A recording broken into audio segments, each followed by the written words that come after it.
মাঝখান থেকে পূরবীর সাথে আমার কথা বন্ধ করতে হলো।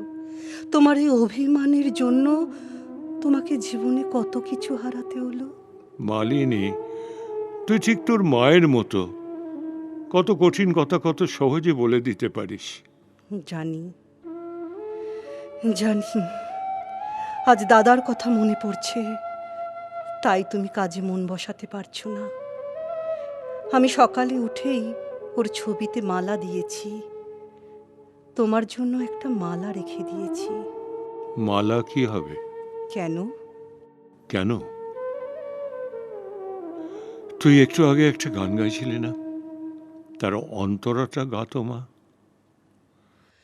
ফুলের মালা, দীপের আলো, ধূপের ধোঁয়ার পিছন হতে পাইনি সুযোগ চরণ ছোঁয়া। এই যে ছেলেরা রবীন্দ্র জয়ন্তী করছে, রজনীগন্ধা ধূপের ধোঁয়ার মাঝখানে ঠিক সব দেহের মতো সাজিয়ে রাখবে রবি ঠাকুরের এই ছবিটা। কিন্তু মা, তার প্রিয় ফুল ছিল রক্তকরবী, কৃষ্ণচূড়া। তা দিয়ে তোকে মঞ্চ সাজায় না? বাবা, শান্তিনিকেতন গুরুদেবের বড় প্রিয় ছিল, তাকে তিনি তপবন বানাতে চেয়েছিলেন। আর আর সেই বিশ্বাস নিয়েই তো তুমি দাদাকে পড়তে পাঠিয়েছিলে। কিন্তু কিন্তু কি হলো?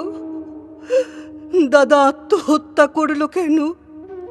ঠিক ঠিক তোমার মতোই অভিমান নিয়েও চলে গেল। অথচ অনেক কিছু হতে পারত সে।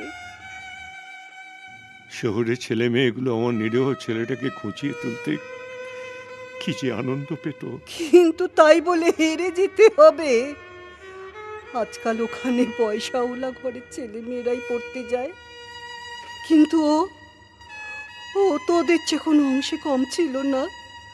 লেখাপড়ায় ভালো ছিল, আঁকতে পারত, কি সুন্দর গানের গলা ছিল, তা নিয়েও তো ওদের সঙ্গে যুঝতে পারত।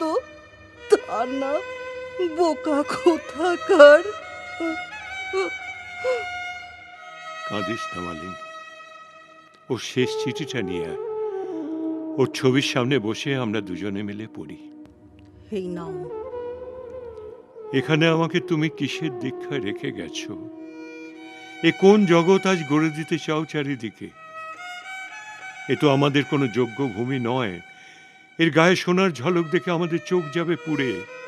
বুঝি না কখনো ঠিক এরা কোন নিজের ভাষায় কথা কয়, গান গায়, কি ভাষায় হেসে ওঠে এরা। পিষে ধরে আমাদের গ্রামীণ নিঃশ্বাস, সজলতা। কি ভাষায় আমাদের একান্ত বাঁচাও হলো পাপ। আমার ভাইয়ের মুখ মনে পড়ে, গ্রামের অসৎ মনে পড়ে। তাকে আর এনো না কখনো এইখানে। এইখানে এলে তার হৃদয় পাণ্ডুর হয়ে যাবে।